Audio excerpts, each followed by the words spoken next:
All right, what's up? This is me, Alex, and we are going to go ahead and walk through something that I think is super important and super useful if you're using the Roll20 virtual tabletop system, and that is creating a character and using the 5th edition Dungeons & Dragons character sheet within Roll20. So, first off, let's show you how to do that.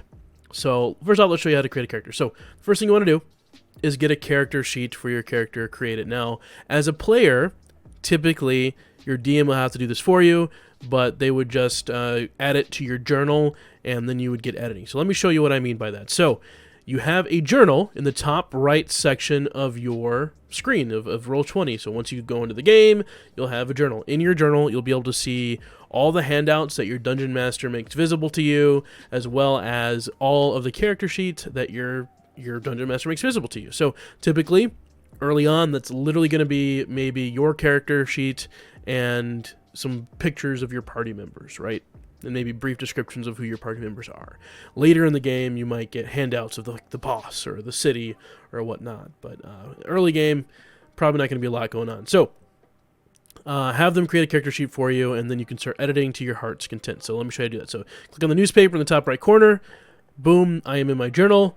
I'm going to hit add character, and this is what the DM would see.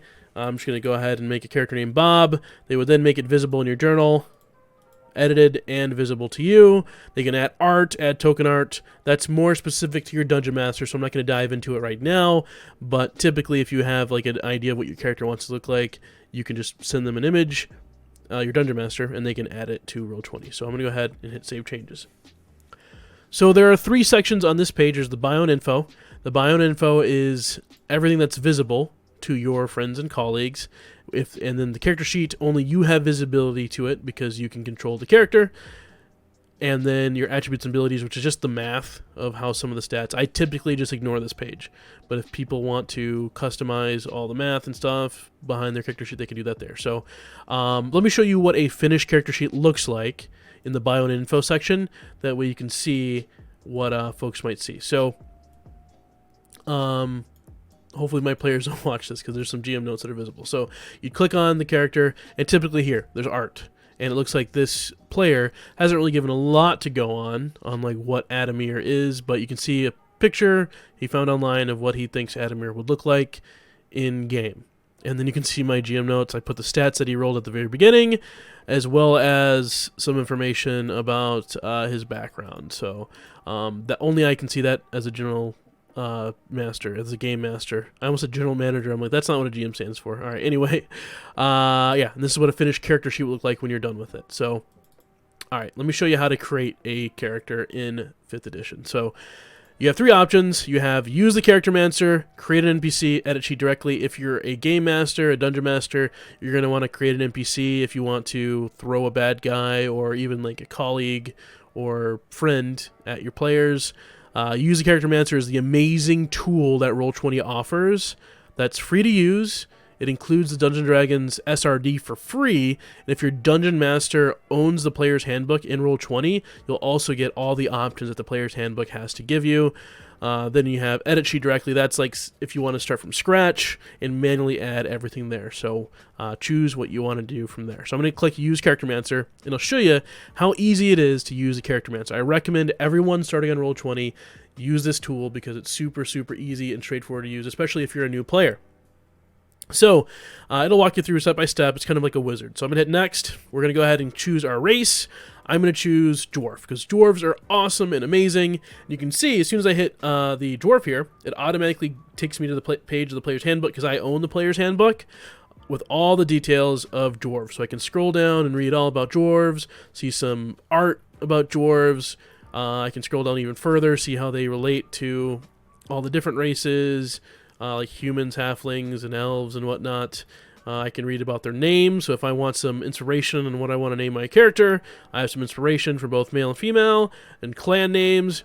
Then I have dwarven traits, so, you know, of course the stat bonuses, the con increased by 2, as well as their age, their weight, all that fun stuff. It's all there, and I can read up all about it if I want, but I'm not going to. So now on the left here, this is where I make my decisions as a player on what my player character is going to be. So my alignment, they're going to be lawful good dwarf, nice and easy.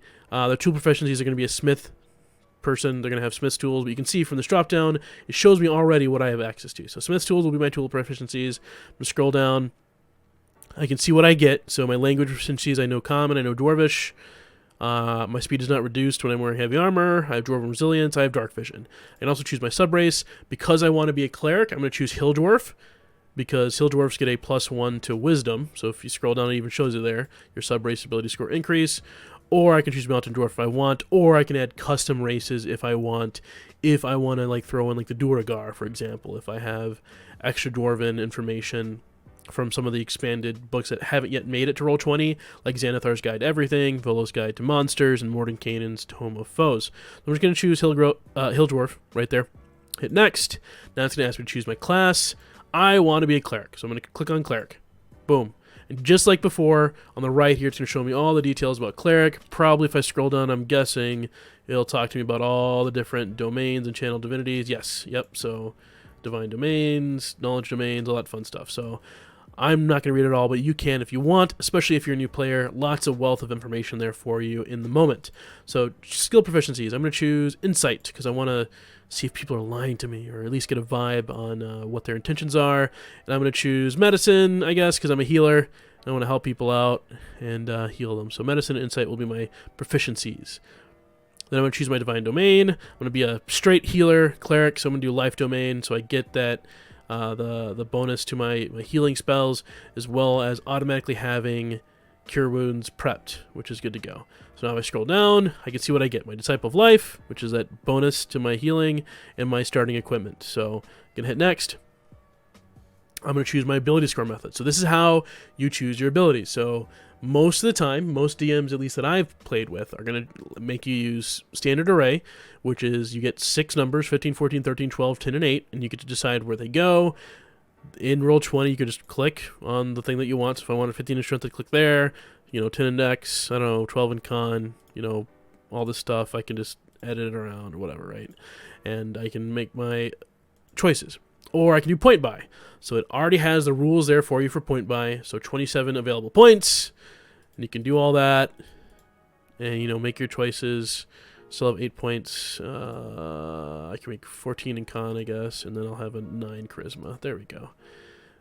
Beefy guy. Or I can do custom. And custom, I can just input my own scores. So custom would be like if your DM has a special way that they do ability scores, you can add it in that way. Or you can do the tried and true roll for stats that, no guts, no glory. You could do the roll for stats. So, and I can even click on roll 4d6, drop the lowest, which is going to roll 4 6-sided die and drop the lowest of the 4. And it'll do it 6 times for me, 1 for each ability. So I'm going to click on it. And you can see in the chat on the right here, and of course on the page here, all my different 6-sided die, I rolled a pretty middle-of-the-road character. So 3 14s and 3 11s. So pretty straightforward, I guess. So we're going to go ahead and do 14 in Wisdom, 14 in Constitution, 14 in Dexterity. So, and then we'll do, I guess, 11 in everything else because I don't really have a choice. So yeah, 14s and 11s. There we go. And I'm going to hit Next. Not bad, but not, not going to change the world or anything with those stats. Then I can choose my background. They're going to be a soldier, but you can see all the different backgrounds that you can get. I'm going to click on soldier. I'm going to use my tool proficiencies. I get proficiency in land vehicles, so if I want to, ride a cart or something, I can, help with those horses, I guess. And then I can choose dragon chest set for my tool proficiencies if I want, and then I can scroll down, choose my specialty. I'm going to do a healer. You can even roll for it if you want to randomly pick. But here's a drop down. I'm going to click healer because I think that makes sense for my character choices so far. Then your personality traits. So these are from the book. Once again, you can choose which one you want, or you can roll. I don't really care too much about personality traits, so I'm just going to hit roll. And what it's doing is it's rolling from that table, doing the 6-sided dice, and it's automatically selecting the one that I roll. So yeah, there we go. We have made our personalities, ideals, bonds, and flaws. Awesome. Now we're going to hit Next. How would you like to choose your equipment? I'm just going to do the class equipment, but you can also do the starting wealth. So we'll just start with a whole bunch of money and then buy from the adventurer's gear section in the player's handbook if you want. You know, it even gives you how much you start out with. So as a cleric, I would start out with 5d4 times 10 gold pieces. I'm just going to do the class equipment and get the auto stuff that I automatically get from the player's handbook. So going to do a mace, going to do chainmail because I'm proficient in heavy armor, going to carry a light crossbow and crossbow bolts, and then explorer's pack. Then I'm going to choose bone dice as my equipment as a soldier. Gonna hit next. Now it's gonna prompt me to choose my spells. So I get 3 life domain cantrips. So I'm gonna do guidance because that's awesome. I'm gonna do spare the die, and I'm gonna do thaumaturgy. So it'll help me, you know, intimidate folks by making my eyes glow and my voice boom. And then I'm gonna choose my life domain level 1 spells. I will choose. I already get bless and cure wounds, which is kind of cool. The Charactermancer already knows that I get those because I am a life domain cleric. I'm going to do detect magic. It's a great ritual to have. I'll do healing word for some range healing if I can't get to you, and then guiding bolt. Those will be the life domain level 1 spells that I have prepared. Now keep in mind, as a cleric, I do get access to all the spells. These are just the spells that I have prepared. So I'm going to hit next. I don't get a feat, but here I would be able to select a feat if I was a human variant. And she says you really haven't done that much yet. I'm just going to hit next. And then from here I can select age, height, weight, and you can even scroll down from here, remember? Down to that section where it talks about all the different dwarven traits. So dwarves live up to 350, so I'm going to say he's 220. He at highest is 5 feet. He's a tall dwarf. He's 5 feet tall. They weigh about 150 pounds. He's going to be a heavy guy, so he's going to be obese. So 175 pounds. Eyes are going to be brown. Hair is going to be black. Skin is going to be dirty, tough, pink. I don't know, something like that. That sounds like a soldier dwarf. And now I can review all my choices. So I can see my race, my subclass, or my class, my subclass, my subrace, my abilities, my background, all that stuff. And I hit apply changes. Magic happens, and bloop. Now my character is created. Everything has been entered together. So that is how you create a character using the Charactermancer. See how easy that was. All my abilities are in the right place. All my weapons, all my spells are here in the text and spellcasting section. I've got all the equipment from my explorer's pack as well as my starting equipment from being a soldier and a cleric. I have all my features for being a dwarf, so my stone cutting's here. I have my features for being a cleric, my ritual casting, then I have dark vision, military rank, all that stuff. That's all there in my character sheet, ready to be used in the moment. If I go down here to my proficiencies, I have all my proficiencies there. I have all my skills, so the boxes that are checked are the ones that I have proficiency in. So remember when I selected Insight earlier, and I also selected Medicine, I have proficiency in those sections, and then I get Intimidation and Athletics because I'm a soldier automatically. My armor class is already set to 18 because I selected that chainmail, remember? So I'm wearing the chainmail, so my armor class is already at 18. My initiative roll is at 2.14. That is 2, the plus 2 for being, you know, the dex mod, and then 14 is my total. That helps break ties. So my initiative's there, my speed 25. It's all there. If I go to bio, look at that. I got my age, my size, my height, my weight, my eye color, my skin, my hair color. That's all there. And I can manually add more information if I want to add in more of the character backstory, character appearance, my allies or organizations. Maybe he's a member of the Order of the Gauntlet, right? I could type that in there.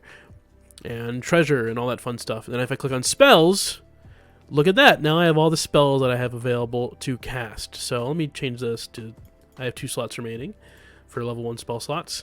But I have my cantrips that I selected, and I have the 5 spells, or the 3 spells that I have prepared outside of Cure Wounds and Bless, that I always get prepared because of my life domain.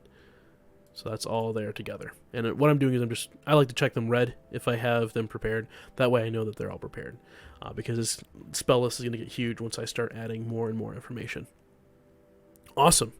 So that is the character sheet in a nutshell. Now let me show you how to manually add information. Let's say I wanted to manually add, let's say I level up a couple more levels and I become a fighter, for example, and I get a fighting style, and I wanted to add it to that features and trait section, all I gotta do is, you know, type it in here. So I hit the plus button, boop, there we go, and I can type in, I don't know, fighting style,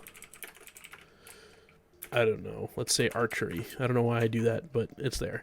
My source would be my class, source type would be fighter, right? Now, if I wanted to get the text actually from it, what I'm going to do is I'm going to show you something cool. So Roll20 has a thing called the Compendium. You've probably heard it a million times, but it's one of the chief amazing things about Roll20. So to access the Compendium, all you got to do is on the right section of your screen, you see where we have the journal from before. That's that little newspaper icon. That's a journal where you're going to see your character. But you have that little I, the letter I, that is your Compendium. So I'm going to click on that, and it's like a Wikipedia for all things Dungeons and Dragons. If your Dungeon Master owns the player's handbook, you're going to be able to find all the stuff from the player's handbook here, which is really, really cool. So I'm going to type in fighter. It's going to automatically put up fighter here. I'm going to click on it, pops this open for me. And now I'm just going to scroll down, because I know I have a fighting style now, down to the fighting style, down to the archery fighting style, and I'm just going to go ahead and copy all that, paste it into the fighting style section, hit that gear, and now I have it added in. If you click on it, it shrinks. If you click on it again, it gets big, and you see this little text bubble that pops up. If I wanted to tell like my DM that I have a bonus +2 to attack rolls, I can just click on that, and then if I click on the chat, it just threw it into the chat. So super, super useful. That's how you manually add a feature and trait. Now you're probably wondering, Alex, how do I manually add equipment? Let's say we're playing a couple of games, and my DM says, you know what, Alex, you found a bag of holding at the bottom of the well. So to do that, all I got to do is go back to the same compendium, type in bag of holding, and look at that. The bag of holding shows up under items. Now I just click on that, and I drag it over, and you can't really see it. Let me actually undo that so I can show you what that looks like. So in the middle of the screen, it says accepting drop for compendium. That just means it's gonna accept this bag of holding. So I let go. Look just what popped up there. A bag of holding, 15 pounds. And all the information that I want about bag of holding, if I click on the little I there, the information button, I can scroll down and I can read all about the bag of holding there. So this bag has an interior space considerably larger than its outside, blah, blah, blah, blah, blah. All the rules for bag of holding is all there for me. And all I had to do was click and drag. And that's already in my character sheet. Automatically added the weight. All that is in my character sheet. That's how I add items once I start exploring. Let's say I find gold. So you have little icons. So you have CP for copper pieces, SP for silver pieces, EP for electrum pieces, GP for gold pieces, and PP for platinum pieces. Let's say my GM says I find 30 silver. Right? I hit 30 under silver, and it automatically adds the weight. Let's say, you know, I find 10 more gold. Automatically adds the weight, all there together. So you can already start to see how effective the character sheet is, so on adding equipment. Now let's say I want to add spells.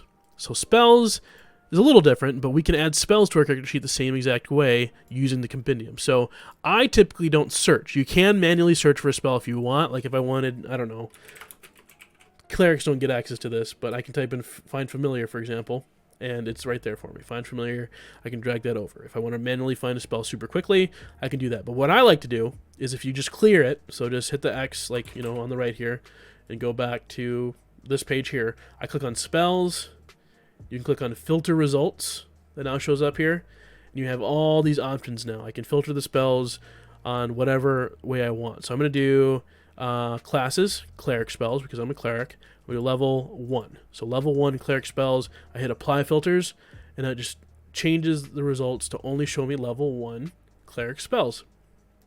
So I want to add in, I don't know, inflict wounds. So I just click on that, drag it over, boom, inflict wounds is now there in my character sheet. Now if I go back to core, it's also added in my attacks and spell casting. And we'll talk about that in just a moment when I talk about using the character sheet to roll for different things. Let's say I want to add in proficiency. So that's how you add spells, just by clicking and dragging over to the character sheet from spells. Let's say I want to add proficiency. Let's say I get proficiencies in thieves tools for some reason. So this is going to, how do you spell thief? I-E? Yeah. IE. Okay, thief. All right. So I get proficiency in Thieves Tool. So if I type that into Compendium, see where it says proficiencies, I just click on Thieves Tools, click, drag it over, boom. Now under my tools and proficiencies, I have Thieves Tools right there. So that's how you add and manually change things if you want to start from scratch, if you don't want to use that Charactermancer, or if along the way your character starts getting more and more, stuff. Like you worked with a rogue to become a Thieves Tool Master, you took a couple levels in Fighter to get archery fighting style. That's how you add that all together. Awesome. Now let me show you how to roll using the character sheet. So this is really, really cool, and hopefully helps clear up some confusion in the moment. So to roll with your character sheet, it's pretty super easy. You no longer have to manually click on the dice roll and memorize all your modifiers. So it's no longer like, oh my gosh, I roll a d20 and I know that I got a 14 and I have a +2 to my dexterity, so that's a 22 or 16. Because it's 14 plus 2 is... No, you don't have to do that anymore. It's all automatic. It does the math for you because we work smarter, not harder. So if I wanted to do that same check, that dexterity check, all I got to do is click on dexterity in my character sheet. And I rolled a 14. I rolled a 12 plus the 2 to my modifier. That's a 14. Now, sometimes you'll see this in Roll20 where it has two numbers. This is a 5th edition thing. It's called advantage. So advantage would be you take the top of the two numbers. Disadvantage would be that you take the lower of the two numbers. It's basically simulating if I roll two d20s at the same time.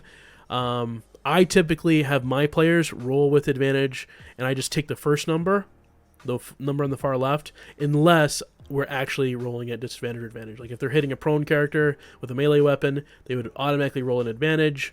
If they're trying to shoot their arrow past the first range, so like in light crossbow, for example, the range is 80. If they try to shoot it past 80 feet, they'd roll at disadvantage, and they would get the smaller of the two numbers. So that's what that is. Just you don't have to do that if you don't want to. You can actually edit that and only roll one dice at a time. But just to make things faster, I typically have all my players roll 2 dice at a time, and they only pay attention to that left number unless I tell them otherwise. All right, that's how you roll with Roll20. You can do the same with everything else. So saving throws, let's do a charisma saving throw. That's all there. It rolls. I can type in an intimidation check. If your DM wants to be like, okay, roll intimidation to see if you scare the guard, right? That's all there. I can roll my initiative. I'll show you that in a moment because that's very important if you play with a grid, how initiative works. But I can roll my attack. So let's say I want to hit somebody with my mace. I click on mace. And I can roll to hit, and let's say I hit them. If I go to the chat and click on mace within the chat, now it's going to roll my damage. So I got 3 bludgeoning damage that I hit that person with. Or I could roll my spell, my inflict wounds, and I probably missed that. But let's say I hit them, I'd cast it at level 1, and I did 19 necrotic damage to him using my inflict wounds. So that is... That's that in a nutshell. So that's how you cast, how you use your attacks, how you roll, all from the character sheet. Now, let me show you how to use tokens. So to do that, I am going to go ahead and we are going to flip over to the Desert Plains map that I've been working with. So actually, I won't move my players, I'll just move me. So I'm going to click on Desert Plains, and this is just an encounter we had the other day. The fight's already over, but this is the encounter that we had the other day, where they made camp in the desert and they were surprised by some scorpions and they had to fight the scorpions. So this is a simulation of like real life. This is the actual tabletop part of Roll20. This would be me in person with my friends with a big ChessX Mac grid and all the characters, all their little miniatures. These would be the miniatures, right? This is simulating that, but virtually. So let's show you how to roll initiative. So let's say you want to roll initiative. So I'm going to go ahead. I'll roll everybody with initiative except for Calar Ignis, just because I want to show you how to manage. I wrote a macro. You can ignore the macro. This is really only for GMs, but this will roll everybody at the same time, so I don't have to manually roll everybody. But let's say you wanted to roll initiative for Calar Ignis here. So first up, let me teach you a shortcut. If you're playing with tokens and you quickly want to open up your character sheet, just click on your token, and then you press Alt on your keyboard, the Alt key, and then you double click on your character. And it automatically opens up the character sheet. So we're going to roll initiative. So to roll initiative, it's a little bit of a weird process. All you got to do, make sure your token is selected, and then you click on initiative. You roll it. Look at that. Calor's right there. As a DM, I'm going to make sure that it's sorted by descending. So Calor's actually moving second in the turn order. All right. That's how you roll initiative. Super easy. Click on the token. Click on initiative. Super easy. That's how you're going to do it in the moment. We're good to go. Now, typically, your Dungeon Master will give you control over that token, and you can move them however you want. So, in this case, I want to move Calor 10 feet to fight the Scorpion, right? I can either click and then just drag him over to move the 10 feet, or what I can do is if I want to make sure that I have my speed, because keep in mind, Calor can only move 30 feet in a round, I'm going to click on him, and what you can do is there's a built-in ruler tool. So if I click on my character, and if I hit the Q key, the letter Q on your keyboard, you can actually measure how far you're going. So then I let go, that's 10 feet, right? Let's say if I want to make a complex move, if I want to go, if he's over here and I want to move down, then left, then down, then all over to Adamir here, that's 20 feet, and I let go. And that is visible to the rest of the party, so they can see that, and your GM, so you can make sure that the move is possible. So that's a little bit more complex, but once again, to do that, you just click on your character, and you hit Q at each of your individual waypoints. And then let go.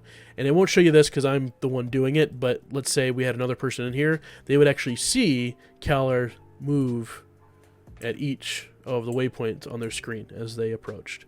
So a really, really cool feature that they added in. More of an advanced technique. You don't really need to do that, but that's how you move your character using the ruler tool.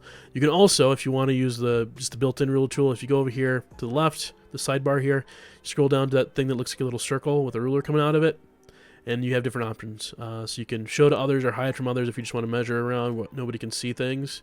You can keep it hidden. You can snap it to a corner or not snap it to a corner. So just kind of free wherever you use it. And you can do the same thing. So you can press Q again, once again, to hit those waypoints. And I can do that, right? And it measures all around.